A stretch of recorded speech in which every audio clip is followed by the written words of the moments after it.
कार्यक्रम के इस पड़ाव पर अब हम यहाँ एक पैनल चर्चा का आयोजन करने वाले हैं, जिसका विषय है डिजिटल में स्वतंत्र पत्रकारिता की चुनौतियाँ और भविष्य।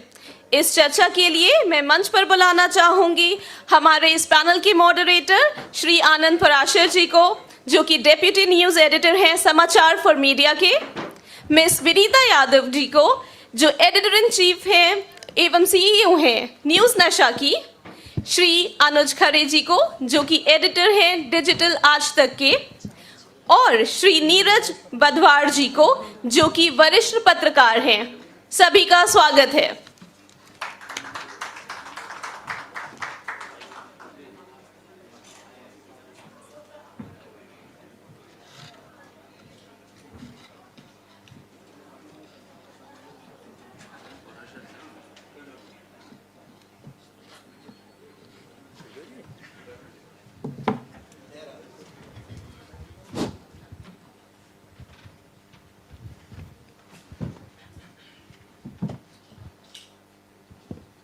शुक्रिया प्रज्ञा। तो जैसा कि मीडिया संवाद सुबह से हम कर रहे हैं, अब शाम को इस पैनल का हमने आयोजन किया है, तो सबसे पहले तो मैं धन्यवाद देना चाहूँगा हमारे एडिटर इन चीफ डॉक्टर अनुराग बत्रा को, जो इस तरह के आयोजन करने के लिए हमारी प्रेरणा बनते हैं। और इस पैनल का जो टॉपिक है वो डिजिटल में स्वतंत्र पत्रकारिता की चुनौतियाँ। तो इसमें डिजिटल भी है, स्वतंत्र पत्रकारिता भी है और उसकी चुनौतियाँ भी हैं। तो मैं स्वागत करूंगा, नीरज बधवार हैं, आप इन्हें अच्छे से जानते हैं, नवभारत टाइम्स में इन्होंने बहुत अच्छा काम किया है, यूट्यूब पे फैक्ट इट इंडिया इनका अच्छा प्रोग्राम आता है। अनुज खरे जी हैं, आज तक .in डिजिटल के संपादक हैं, और सुश्री विनीता यादव जी हैं, जो कि न्यूज़ नशा की को फाउंडर भी हैं और एडिटर इन चीफ भी हैं। तो सबसे पहले मैं इसी सवाल से शुरुआत करना चाहूँगा कि पिछले कुछ सालों में, पिछले 6-7 सालों में जिस तरह से डिजिटल का प्रादुर्भाव हुआ है, जिस तरह से डिजिटल में संभावनाएं क्रिएट हो रही हैं, उसके बारे में आप लोग क्या सोचते हैं? मैं नीरज जी, आप शुरुआत करें। थैंक यू आनंद भाई। मुझे लग रहा है अगर मैं आप इस टॉपिक को ही थोड़ा सा एक्सप्लेन अगर अपने तरीके से करने की कोशिश करूं कि जो इंडिपेंडेंट जर्नलिज्म है उसका डिजिटल में क्या स्कोप है। अगर मैं थोड़ा और बेसिक में जाऊँ, जैसे अभी अनुराधा जी कह रही थी कि बहुत लोग हैं वो अनबने तरीके से काम करते हैं, उस पर पहले तो मैं ये कहूँगा कि किसी भी फील्ड में है, जर्नलिज्म की अगर आप बात कर लें तो 30-40% लोग शायद ऐसे होंगे, भी ज़्यादा बोल रहे हैं, जो आउट ऑफ पैशन आते हैं, जिनको लगता है कि मेरे पास कोई मेरी आवाज़ है और मुझे वहाँ कुछ लिखना है, बोलना है।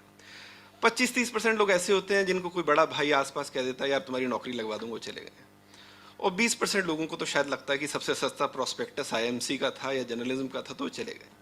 इसलिए जो भी मुझे लगता है कि जो लोग मजबूरी में आए हैं, जो लोग इनडिसाइसिव हैं, उनकी हम बात ना करें।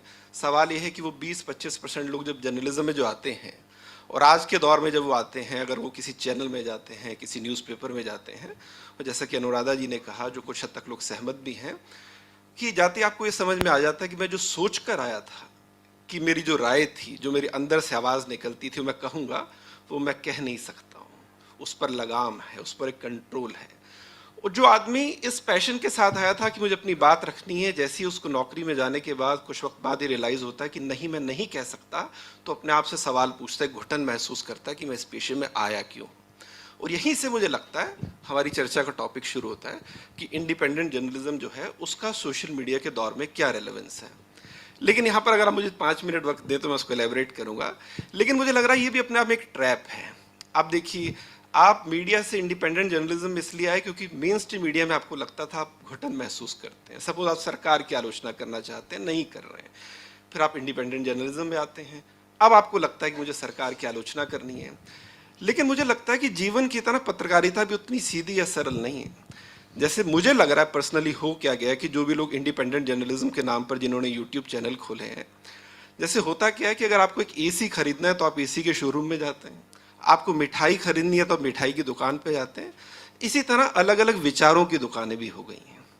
जैसे अगर सपोज मुझे नरेंद्र मोदी अच्छे नहीं लगते, राहुल गांधी अच्छे नहीं लगते, तो मैं हर उस आदमी को सुनना चाहूँगा जो मुझे बताए कि नरेंद्र मोदी या राहुल गांधी किस तरह से खराब हैं। अंग्रेजी में जिसे हम कहते हैं ना कन्फर्मेशन बायस, कि मैंने पहले से तय कर लिया है कि ये बुरा है, ये अच्छा है, अब तुम मुझे आर्ग्यूमेंट दो कि जिसे मैं बुरा मान के बैठा हूँ वो क्यों बुरा है।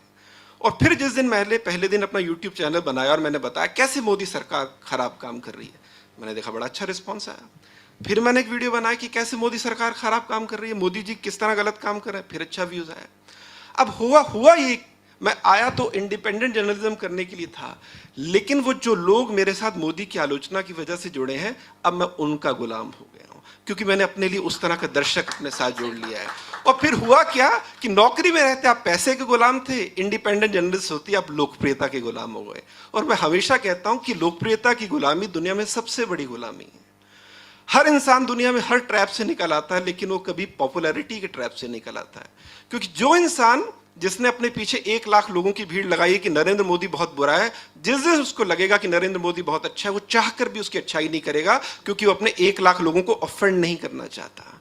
मुझे याद है शेखर गुप्ता साहब ने कहा था 2019 के रिजल्ट के बाद कि दिल्ली के मीडिया ने जानबूझकर मोदी सरकार के कुछ अच्छे कामों को इग्नोर किया। क्यों इग्नोर किया? कौन थे वो लोग? मैं एक बड़ा सीधा सरल उदाहरण देता हूं। मेरे ना किसी के लिए हमदर्दी है और ना ही किसी के लिए कोई नफरत है। मैं कहता हूं कि एक बड़े इंडिपेंडेंट जर्नलिस्ट हैं जो पहले एक चैनल में भी रहे, उन्होंने अपना एक चैनल खोला, बड़ा अच्छा चैनल चल भी रहा है।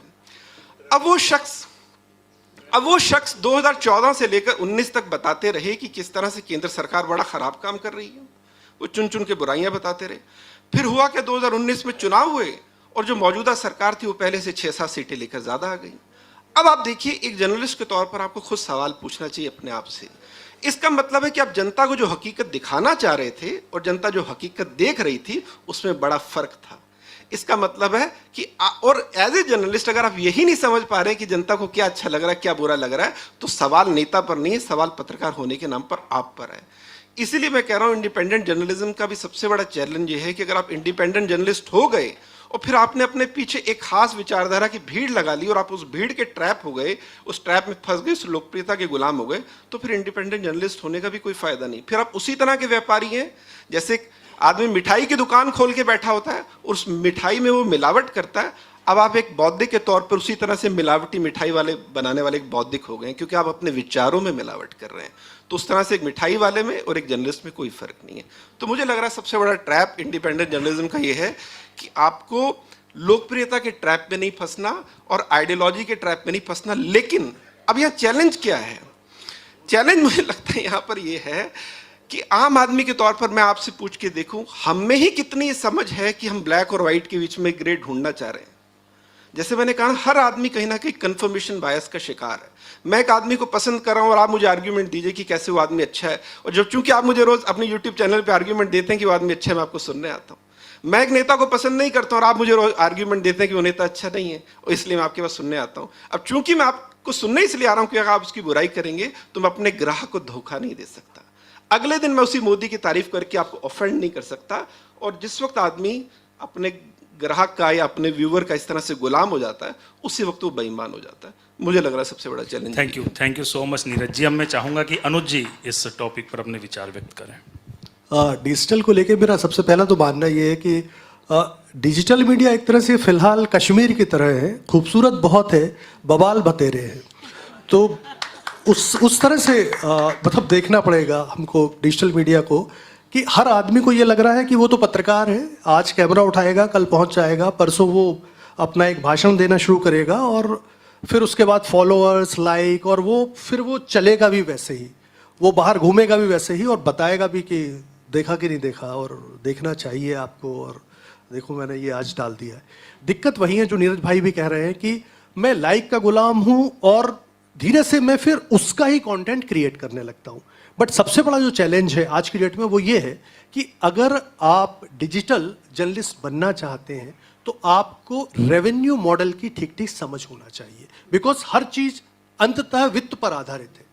धंधे की समझ अगर आपको नहीं आएगी तो शुरुआत में आप चला लोगे, एक दिन आपको समझ में आएगा 2 महीने हो गए यार, 2-3 लाख लोग देख चुके हैं, पैसा तो आ नहीं रहा है। लोग तो कह रहे थे डॉलर्स आते हैं, बैंक में डॉलर्स भर गए, उसको 9 लाख आ रहे हैं, इसको 8 लाख रुपए आ रहे हैं, मेरे उसमें तो कुछ भी नहीं आ रहा है।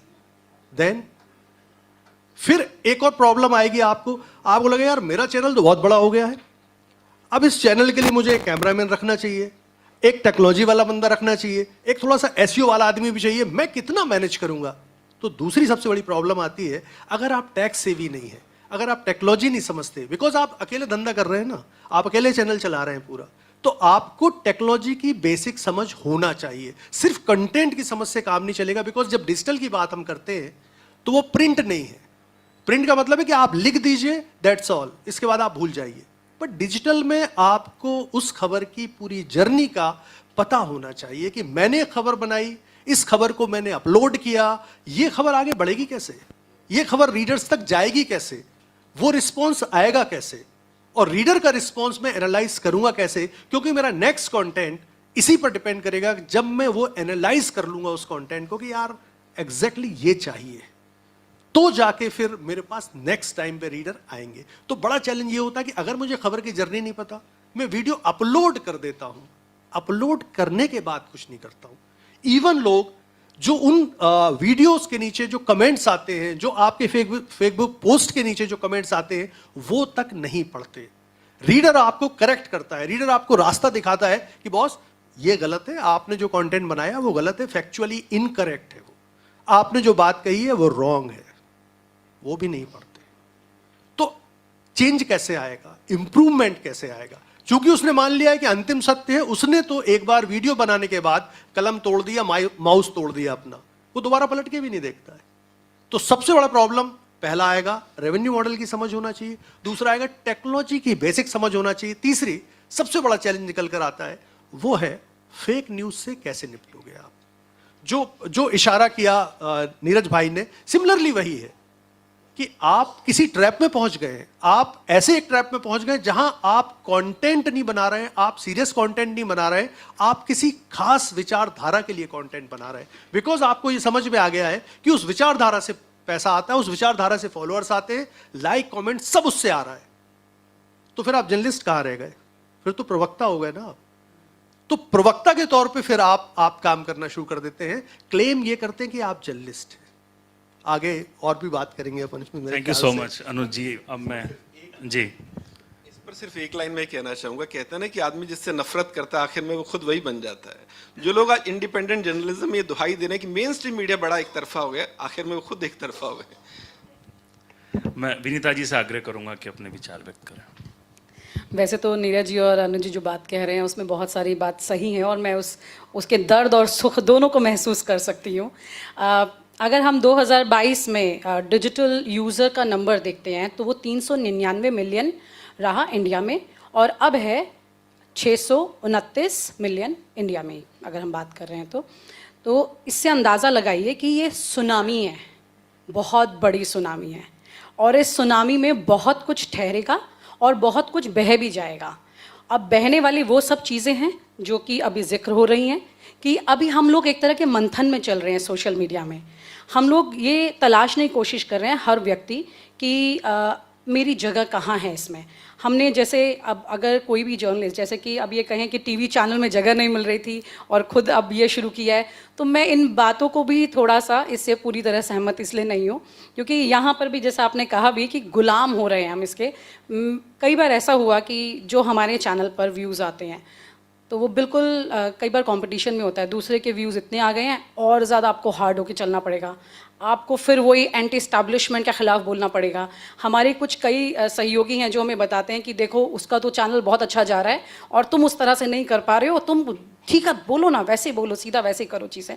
तो इस तरह की परेशानियां फिर सामने आने लगती है। फिर वही अंदर थोड़ी कुलबुलाहट होती है कि मैं जर्नलिस्ट हूँ तो मैं उस तरह से तो नहीं बोल सकती, लेकिन फिर व्यूज़ आपको परेशान करते हैं। मैंने तो सुना है कई जर्नलिस्ट ऐसे जिनको रातों रात नींद नहीं आती, व्यूज़ गिरते हैं उनकी नींद उड़ जाती है, फिर व्यूज़ बढ़ाने के लिए वो अगले दिन उसी लाइन पर आ जाते हैं जहाँ पर वो मजबूर हैं उस लाइन पर जाने के लिए जो कि भाई करना ही पड़ेगा, अब इसके आगे झुकना ही पड़ेगा, मजबूर हैं।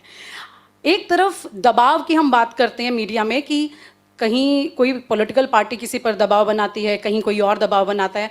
मुझे लगता है यहाँ पर तो सबसे बड़ा दबाव है, जनता का दबाव है। वो खुद इतना दबाव बना देती है कि आपकी ये चीज़ मुझे नहीं देखनी। बिल्कुल ठीक कह रहे हैं आप। अब ये दुकान बन गई है कि इस पर ये वो जाएगा, इस पर देखेगा, उस पर देखेगा। फिर एक चुनौती आ जाती है व्यूज़। कोई लड़की साड़ी पहन रही है तो उसके व्यूज़ वो किस तरह से पहन सकती है 4 तरीके से, उसी पर इतने व्यूज़ आ जाते हैं। और आपने इतनी ज्ञान भरी बात बोली, पार्लियामेंट में आज ये सेशन क्यों हो रहा है और इसके पीछे की पूरी कहानी क्या है और ये सब, और देखने वाला कोई नहीं। तो कैसे बताएंगे आप जनता को? निर्मल बाबा के पास इतनी भीड़ आ जाती है, और एक अच्छी रिपोर्ट को देखने के लिए कई बार हमने कोशिश की अपने चैनल पर ही, यूट्यूब पर, कुछ ऐसी स्पेशल इन्वेस्टिगेटिव रिपोर्ट भी करें, कुछ अच्छी खबर लेकर आएँ, जो हमने सीखा करा पूरी ज़िंदगी उसको वहाँ पर लगाएं, लोग देखेंगे, ये भी तो देखना चाह रहे हैं। तो जब वो रिपोर्ट करते हैं तो उसके व्यूज़ ही नहीं आते हैं, लोग देखना ही नहीं चाहते।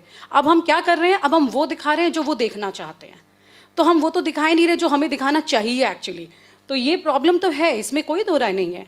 और इससे मैंने कहा ना, ये सुनामी है, अब इसमें बहुत कुछ वॉश अप होगा और थोड़े टाइम में और होगा।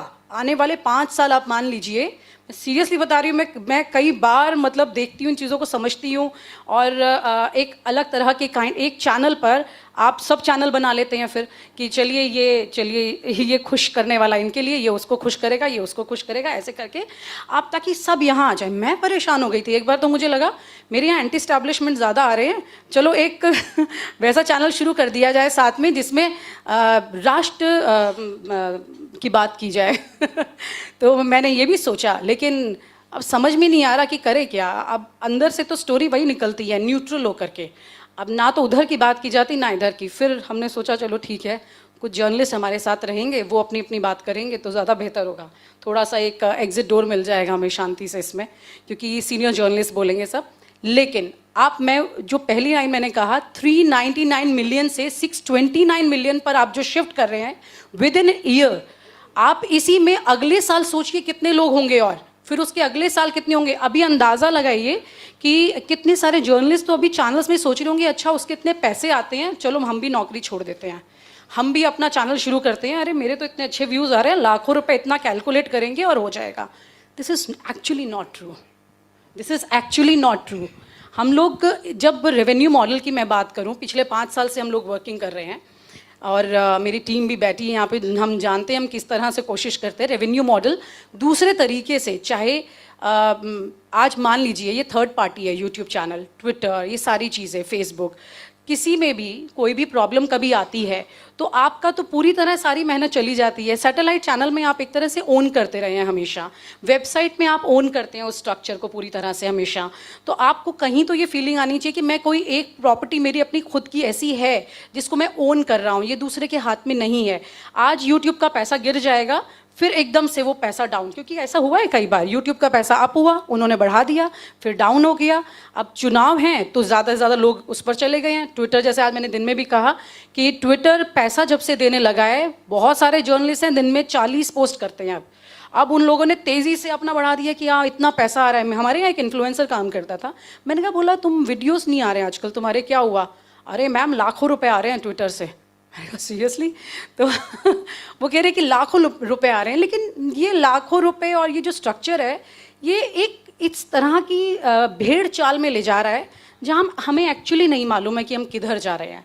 ये बहुत ज़्यादा, और मुझे लगता है ये इस तरह के डिस्कशंस जो हैं, इससे कुछ तो राह मिलेगी, क्योंकि इतने सब वरिष्ठ भी यहाँ पर बैठे हैं, कुछ तो एक रास्ता मिलेगा इससे। वैसे समय की कमी है, सिर्फ 3 मिनट है। नीरज जी कुछ कहना चाहिए इसमें बस मैं देखो ये ऐड करना चाहूँगा, मैंने बहुत पहले सुना था, फिलोसोफर है मार्क जुंग, उनका एक बड़ा अच्छा कोटेशन है कि सोचना चूंकि मुश्किल काम है इसलिए ज़्यादातर लोग जज करते हैं।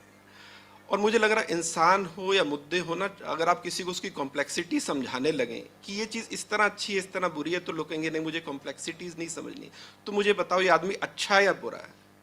तो जब लोग ही अच्छा है, और जर्नलिज्म में हमने बुनियादी बात क्या सीखी थी कि किसी भी कंट्री में जर्नलिज्म उतना ही मैच्योर होगा जितनी डेमोक्रेसी मैच्योर होगी। अगर डेमोक्रेसी ही परिपक्व नहीं है, लोगों को ये है कि तुम इसको या तो गाली दो या इसकी तारीफ करो, तो फिर जैसे अल्टीमेटली हर चीज़ है तो बिजनेस ही, जैसे इन्होंने कहा।